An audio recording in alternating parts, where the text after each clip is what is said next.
How to fix disabled Wi-Fi on Android phone. Hi everyone, welcome to the channel. This is Rose and without further delay, let's dive right into the video. First, you need to try connecting to other networks. First, test your phone with other Wi-Fi networks. You can use cellular data or connect to a hotspot to rule out network issues. If this is not a problem, you can toggle Wi-Fi on and off. Scroll down from top to bottom and the quick settings page appear where you will see Wi-Fi connected. First tap on it and turn it off and wait for a while, then turn it back on. This will help to fix your issues. If this is not working, you can easily visit the Wi-Fi settings page.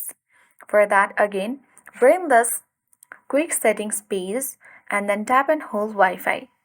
Tap on more button. Now tap the particular Wi-Fi. Here you will see the option to forget it and reconnect by entering the password.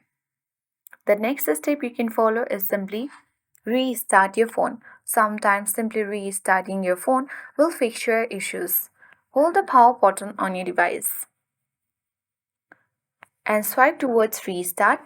Once your phone gets restarted, it will help to fix your disabled Wi-Fi on Android phone. So that's it. I hope this guide helped you. If you are new to our channel, hit the like button and subscribe. Thank you for watching and see you in the next video.